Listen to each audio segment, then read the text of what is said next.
더 알기 원하네. 크고도 넓은 은혜와 계속해 주신 사랑을 간절히 알기 원하네.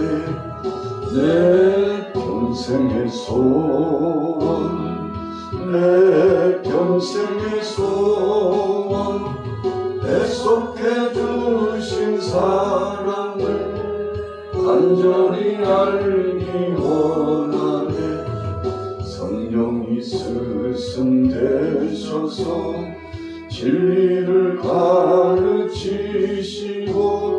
거룩한 뜻을 깨달아 예수를 알게 하소서.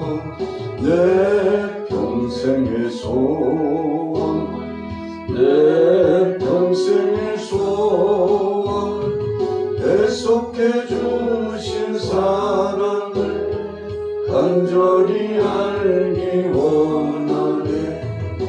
성령의 감화 받아서 하나님 말씀 배우니 그 말씀 한 절 한 절이 내 맘에 교훈되도다.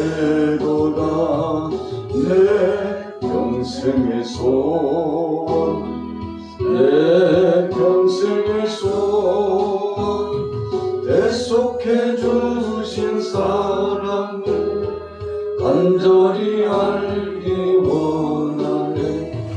예수가 계신 보좌는 영광에 둘려 있도다. 평화의 왕이 오시니 그 나라 완성하도다. 내 평생의 소원, 내 평생의 소원, 계속해 주신 사랑을 간절히 알기 원하네.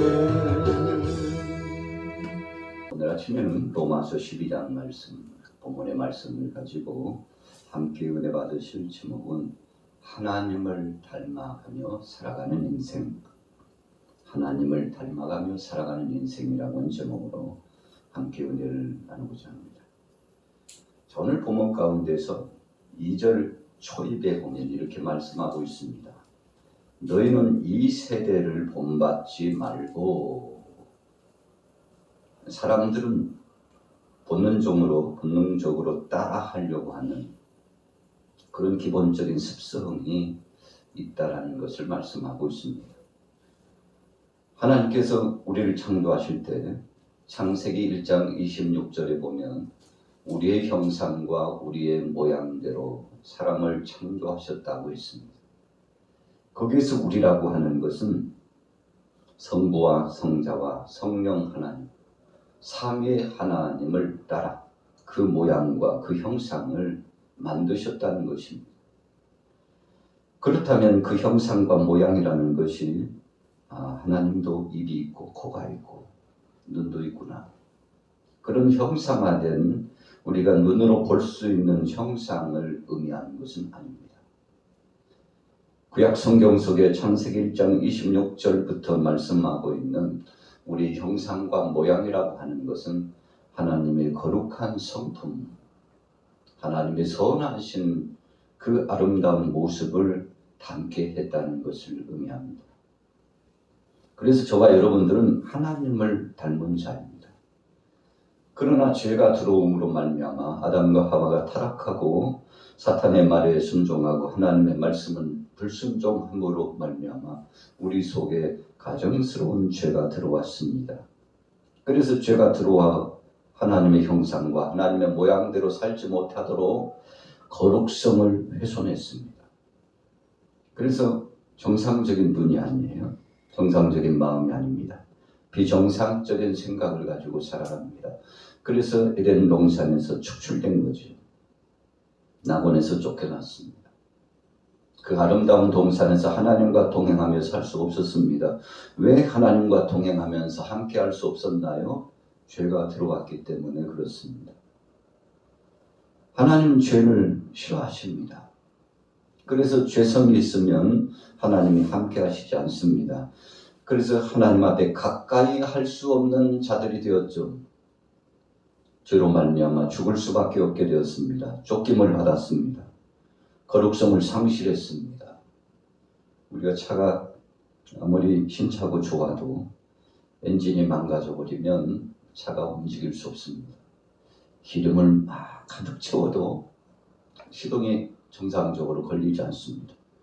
혹 시동이 걸렸다 할지라도 그 속도를 내기에 어려움이 많습니다. 정상적으로 차가 달릴 수 없어요. 삐그덕거리는 소리가 납니다. 나중에는 엔진에서 불이 붙어서 차에 화재가 나기도 합니다.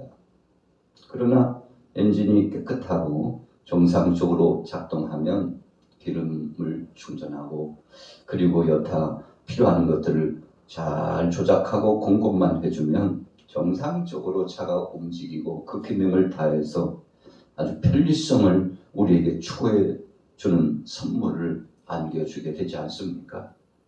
자, 우리 인생도 마찬가지입니다. 정상적으로 생각하고 말하고 행동하며 하나님 뜻대로 살아야 되겠습니다만 그럴 기능을 상실하면 안 된다는 것입니다.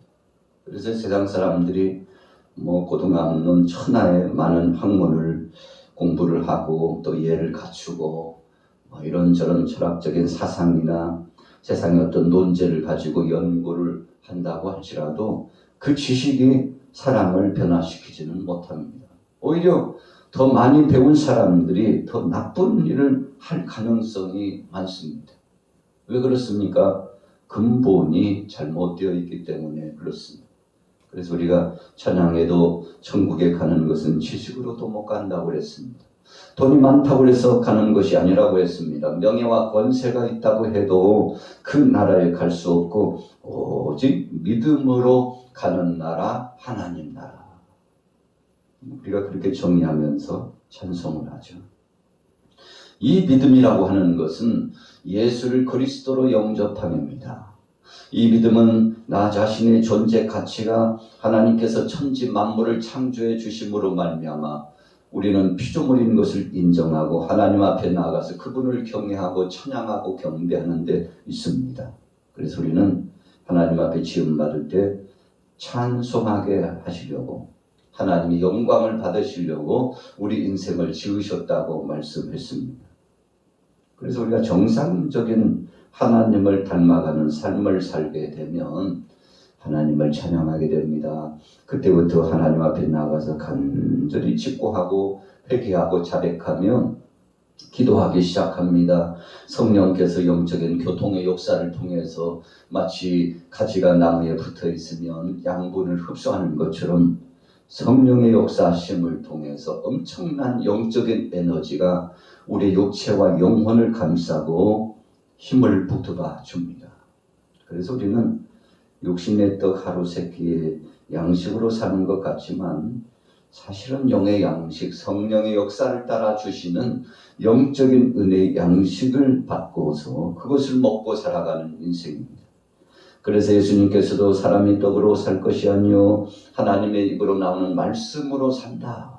이 중요한 말씀을 주신 것은 우리 인생은 영물이요 영적인 존재이기 때문에 내 영혼이 잘되는 같이 내가 잘되고 범사에 강건하기를 원하노라. 영이 잘돼야 육체도 강건할 수 있다는 것입니다. 그러나 우리는 어떤 때는 거꾸로 삽니다. 육체가 잘돼야 영도 잘된다. 이 순서를 바꿔놓았기 때문에 우리는 잘되는 것 같지만 연약하고 약한 상태에 빠져서 곤욕을 치를 때가 많죠. 자, 오늘 2절 다시 한번 보겠습니다. 로마서 12장 2절에 너희는 이 세대를 본받지 말고, 자, 세상을 본받지 말라고 했습니다. 세상을 본받는 것은 하나님이 주신 것이 아니라는 것입니다. 그래서 자꾸만 세상 소리에 귀가 열려지고 세상의 것에 마음을 빼앗기고 세상의 근심과 걱정 때문에 통제를 받고 마음이 늘 침울하고 하나님의 선하신 뜻을 생각하지 못하고 절망감 속에 살아간다면, 자, 이것은 성령 안에서 주신 것이 아니라는 것입니다. 하나님은 근심을 주시지 않습니다. 괴로움과 고통 가운데 육신의 정욕의 역사에 욕심도 주시지 않았습니다. 오직 하나님은 선한 역사를 통해서 선한 열매를 맺도록 갈라디아서에 말씀하신 것처럼 성령의 9가지 열매를 맺되 육신의 소욕적인 나쁜 것이 열매 맺지 않도록 성령님은 우리를 도와주시는데, 그래서 2절 중반절에 오직 마음을 새롭게 함으로, 마음먹기에 달려있다 그러지 않습니까? 모든 일은 마음먹기에 달려있다. 그래서 우리가 지금 이 시간에도 우리 마음이 주님을 향하고 또 예배당을 향하고 하나님 앞에 영광 돌리고 새 마음으로 살아가기를 결단했는데, 이것은 나도 모르는 사이에 하나님께서 성령의 교통하신 영감을 통해서 주시는 마음입니다. 속이 시원합니다. 마치 여름날에 얼음 냉수를 마신 것처럼, 청량 음료를 마신 것처럼 그보다도 더 시원하고 상쾌합니다. 온몸에 흡수되는 것처럼 느껴집니다. 자, 우리의 마음이 새롭게 되었다는 것입니다. 성령님이 나를 도와주시고 우리를 도와주셨다는 것입니다. 마음을 새롭게 함으로 변화를 받아. 여러분, 마음이 바뀌면 이 새 심령이 되어서 말하는 것이나 행동하는 것이나 추구하는 목적도 달라지고요. 생각하는 것도 다 달라집니다. 그래서 우리는 새롭게 하옵소서. 주님, 나를 새롭게 하옵소서. 새 마음을 품고 하나님의 형상을 닮아가게 하옵소서. 이렇게 기도할 제목이 필요한 거 아니겠습니까? 그래서 오늘 바울도 사랑하는 동역자들에게, 로마권에 있는 사랑하는 동역자들에게, 그리스도인들에게, 로마권에 있는 유대인들을 향하여서, 생명의 말씀을 사모하는 모든 동역자들을 향하여서 마음을 새롭게 함으로 변화를 받아 하나님의 선하시고 기뻐하시고 온전하신 뜻이 무엇인지를 분별해 보도록 그렇게 권면을 했던 것입니다. 우리가 자녀들이 부모의 마음을 알았을 때는 부모가 원하시고 기뻐하시는 것을 선한 마음을 갖고 해드리죠. 그래서 정성을 다합니다. 어떻게 해드려야 기뻐하실지를 잘 알죠. 그래서 그 기뻐하시는 뜻대로 해드리는 거죠. 우리가 하나님 앞에 영광을 돌리고 하나님을 경외하는 안드로포스 그랬습니다. 안드로포스라고 하는 것은 인간이라는 것인데, 우리 인생들은, 우리 사람들은 하늘을 바라보고 사는 존재다, 그런 뜻입니다. 위를 바라본다, 그런 뜻이죠. 여러분, 위라고 하는 것은 하나님의 보좌를 바라보고 그분의 말씀에 귀 기울이고 그분의 거룩한 형상을 본받아 살 길을 사모하는 마음으로 나간다는 것입니다. 그래서 사람을 창조하실 때는 본능적으로, 본질적으로 그런 마음을 주셨습니다. 그래서 우리가 신학적으로 보면 하나님은 우리 인생들에게 종교심을 다 주었다 그랬죠. 그래서 뭔가를 믿고자 하는 이 사모함이 우리 사람 속에 다 있다는 것입니다. 그래서 어떤 사람들은 그래서 종교가 태동되었다 그럽니다만, 그러나 더 엄격히 표현하면 하나님께서 하나님을 향한 열망을 우리에게 주셨기 때문에, 혹시라도 죄 가운데 머물러 있었다 할지라도 하나님께로 가고 싶습니다. 죄를 범하면서도 베드로처럼 통곡하며 눈물을 흘리게 되어 있다는 것입니다. 그래서 이렇게 하면 안 되는데, 이 길로 가면 안 되는데, 이것은 하나님이 기뻐하시지 않는데, 마치 자녀가 부모의 심정을 헤아리면서 둘째 아들 탕자처럼 통곡하고 아버지가 그립고 어머니가 그리워서 사모하는 마음으로 발걸음을 고향으로 돌리는 것과 똑같다는 것입니다. 그래서 신의 거룩한 성품에 참여하도록 우리는 지음을 받았습니다. 여러분, 그래서 참 우리가 하나님 앞에 나오면 다 선한 피조물로서 주님 앞에 아름답게 쓰임받는 거 아니겠습니까? 하나님의 선하시고 기뻐하시고 온전하신 뜻이 무엇인지 분별하도록 하라. 헤아리도록 하라. 하나님의 뜻을 상고하면서 그분 뜻대로 살아가고자 소원하라고 하는 말씀입니다. 그래서 오늘 본문 말씀에 쭉 이후로 총체적으로 나아가는 말씀의 결론을 보면 결국은 하나님 사랑, 이웃 사랑에 대한 말씀이죠. 그래서 로마서 12장의 말씀은 예수님께서 주셨던 산상수훈의 말씀과 너무나 흡사하다. 그래서 바울이 선포한 산상수훈과 같은 말씀입니다. 그래서 다른 말로 표현하면 여러분들이 성경에도 추석되어 있을 것입니다만 하나님 뜻을 분별하며 사는 생활이 뭘까? 하나님의 자녀답게 사는 비결이 뭘까? 그것에 대한 총체적인 내용이 바로 로마서 12장의 말씀에 있는 거죠. 그래서 우리가 다른 여탄 말씀도 중요합니다만 하나님 뜻대로 살기를 소원하는 마음을 품고 살아가기를 원한다면 오늘 로마서의 말씀 속에서도 이 12장의 말씀을 자주 묵상하는 것은 바로 나 자신을 성찰하고 그래서 내가 신앙의 정체성이 지금 신앙의 현주소가 삶의 현주소가 어디까지 왔는지를 다시 한번 가늠해 볼 수 있는 아주 중요한 모토와 같은 말씀이라고 우리가 그렇게 평가를 하고 있죠. 아주 중요한 말씀입니다.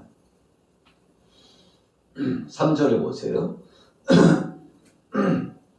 내게 주신 은혜로 말미암아 너희 각 사람에게 말하노니 마땅히 생각할 그 이상의 생각을 품지 말고. 생각하는 것에도 이 선이라는 것이 있다는 거죠. 행동도 마찬가지입니다. 말을 하는 것도 마찬가지입니다. 그래서 이 선을 넘느냐 넘지 않았느냐에 따라서 우리 인격적인 성품을 말할 수 있는 거죠. 누구나 다 욕망은 있습니다. 세상에 정욕은 있습니다. 그것이 없다면 사람이 아닙니다. 여러분 그러니까 죄인이죠. 그러니까 죄인이에요. 그러니까 해 아래 새 것이 없다고 말씀하는 것입니다. 솔로몬은 부귀와 영화를 다 누려봤지만 최종적으로 얻은 결론은 주여 나 같은 죄인 어떡합니까? 하나님 이 죄인 어떡합니까? 주님 앞에 억만 가지 죄를 범한 이 인생 어떡합니까? 생각하고 보니까 나라고 하는 인생의 존재가 아침 이슬 같고 안개와 같고 물거품과 같은 존재라는 사실을 발견하고 철저하게 회개하고 자백하게 되지 않았습니까? 자, 우리의 생각해야 될 삶의 이 반경이 다 하나님이 정하신 기준이 있습니다. 그래서 마땅히 생각할 그 이상의 생각을 품지 말고 오직 하나님께서 각 사람에게 나누어 주신 믿음의 분량대로 지혜롭게 생각하라. 이런 믿음의 분량이라고 하는 것은 우리의 욕심의 힘으로 사는 것이 아니고 하나님이 주신 성령의 감동하심, 은혜를 따라 살아간다는 영적인 의미가 그 속에 포함되어 있습니다. 그래서 저나 여러분들이나 하나님께서 버리지 아니하시고 아주 중요한 탤런트를 다 주시고 영적인 은혜를 주셨는데 그것 붙잡고 살아가는 것이죠. 그래서 오늘 하루 수요일 바로 이 아침에도 하나님께서 우리에게 주신 영적인 은혜가 위로부터 아래로 쫙 내려집니다. 그래서 하나님의 말씀 특별계시를 통해서 주신 이 생명의 말씀 성경도 있습니다만 기도할 때 성령 따라 주시는 감동 이런 영적인 계시도 무시로 나타납니다. 그래서 우리는 성령의 지배를 받고 살아가는 성도들입니다. 이 지배를 벗어난 것은 그 이상의 생각을 품고 벗어난 것이기 때문에 참 안타깝고 불쌍한 영혼들이죠. 그러나 우리는 성령 안에 매여 있고 그분의 지배하심을 받고 그분의 지시하심 따라 살게 되어 있습니다. 이유가 무엇입니까? 우리 안에 예수를 그리스도로 영접했기 때문에 그렇습니다. 그래서 그분이 우리 속에 아니 계신 것 같지만 그분이 함께하고 계십니다. 그래서 그분이 나와 동행하시고 함께 임재하심을 얼마만큼 생각하느냐에 따라서 그 분량에 따라서 우리의 믿음이 달라질 수 있는 것입니다. 그분이 함께 계시는데 그 존재 가치를 알지 못하면 그분을 박대하는 거죠. 그분에 의해서 살아갈 수 없습니다.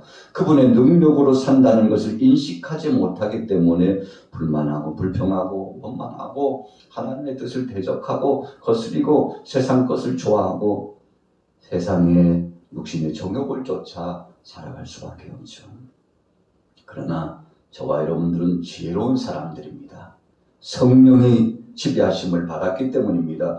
그래서 믿음의 분량대로 거룩하신 하나님이 주신 그 성품의 분량대로 닮아 살아가는 인생들인데, 오늘 저와 여러분들이 주님을 닮아서 그분 뜻대로 살아가는 복된 성도들이 다 되기를 소원합니다. 그래서 오늘 18절 말씀해 보십시오. 할 수 있거든 너희로서는 모든 사람과 더불어 화목하라. 내 사랑하는 자들아, 너희가 친히 원수를 갚지 말고 하나님의 진노하심에 맡기라. 기록되었으되 원수 갚는 것이 내게 있으니 내가 갚으리라고 주께서 말씀하시니라. 자, 이 말씀은 21절의 말씀처럼 악에게 지지 말고 선으로 악을 이기라고 한 말씀이죠. 어떻게 이깁니까? 하나님 앞에 맡기고 나가는 것이 최고의 삶이라는 것입니다. 그래서 오늘 하루도 여러분들과 저가 주님 앞에 맡기고 그분의 거룩한 형상을 닮아가고 믿음으로 승리하게 되시기를 예수님의 이름으로 축원합니다.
일사면담